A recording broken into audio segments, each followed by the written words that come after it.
آیه قرآنه. من قول میدم پی در پی باران ببارد. بالاخره این قرآن است یا نیست؟ این راسته یا دروغه؟ فرمود من قول میدم رودخونه براتون درست کنم اگه استغفار کنید. به این آیه عمل کنیم. چتونه رو خدا حساب نمی کنید؟ آقا حکم قاضی در بارون تأثیر داره؟ قطعا داره. روایات ما میگه که قوه قضاییه‌ای که شاکی و متهم ازش ناراضی دارن میان بیرون، بارون رو خشک میکنن. این بانک طبق روایات ما آسمون رو خشک میکنه. این بانکی که باطناً داره ربا عمل میکنه اما ظاهرش رو لباس اسلامی پوشونده، این تأثیر داره. اینا هست. من اینا رو نه منکر میشم نه تضعیف میکنم. اما آقایونی که تو قم نشستید، من دست و پاتون رو میبوسم. آقایونی که امام جماعت مسجدا هستید، این طرف اون طرف آقایون علما هستن، من سنگریزه های بیابان تلاش اینا هم نمیشم در خدمت به اسلام، در فهم دین. ولی آقایون یکی نمیخواد تو این مملکت نماز بارون بخونه. در آداب نماز بارون هست که زنها از بچه‌ها جدا بشن و مردها لباس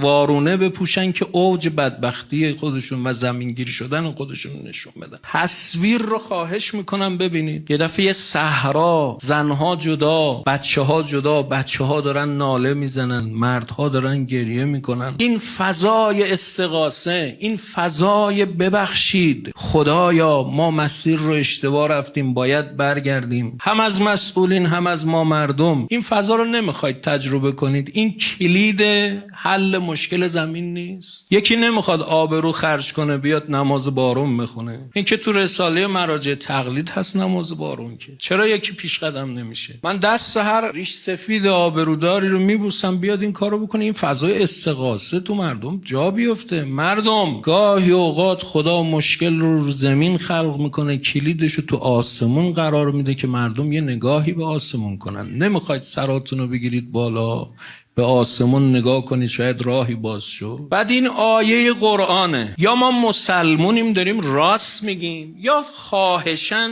قرآن رو بذاریم کنار بگیم تمام بریم سراغ یه چیز دیگه. آخه نمیشه که شتر مرغی رفتار بکنیم. میگم بار ببر، میگه من مرغم، میگم تخم بذار، میگه من شترم. نمیشه که قرآن رو ببوسیم بعد متن آیه رو بخونم بخوای بخندی، بخوای جدی نگیری. بابا این آیه قرآنه، حتی تفسیرش هم که کنم، دارم از رو میخونم. فرمود ما به قوم عاد هود رو فرستادیم، یک پیامبر خدا داره با قومش صحبت میکنه و این تو قرآن ثبت داره میشه. یا قوم استغفروا ربکم. بابا بلند شید بیاید یه غلط کردمی بگید، بلند شید بیاید یه قولی به خدا بدید که برگردیم از راه غیر خدا. ثم توبوا الی یرسل السماء علیکم مدرارا. من قول میدم پی در پی باران ببارد. بالاخره این قرآن است یا نیست؟ این راسته یا دروغه؟ مسئولین استغفار کنی برگردید. این راه درست نیست. این سبک حکومت داری درست نیست. ای بانکا برگردید، ای قوه قضاییه برگردید، ای مردم برگردید، استغفار کنید، همه بریم تو بیابون. یرسل السماء علیکم مدرارا. من قول بهتون میدم پی در پی آسمان ببارد و یزدکم قوة الی قوتکم. قول میدم پشت سر هم قوی تر بشید. راسته یا دروغ؟ اگه راسته چرا نمی کنیم؟ ما هواشناسا و دانشمندا برن کار خودشونو بکنن، قوه قضاییه بره کار خودشو بکنه، خب ما هم بریم کار خودمونو بکنیم. قلت استغفروا ربکم. مردم من بهتون گفتم استغفار کنید، انه کان غفارا یرسل السماء علیکم مدرارا یمددکم به اموال و بنین یجعل لکم جنات و یجعل لکم انهارا. فرمود من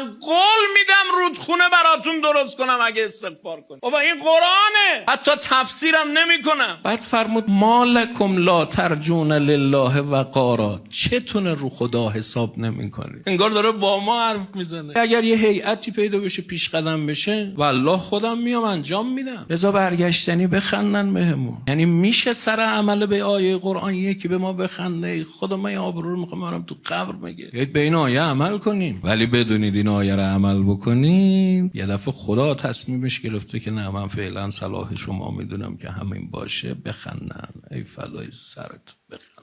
ولی تو دیدی که ما اومدیم در خونه تو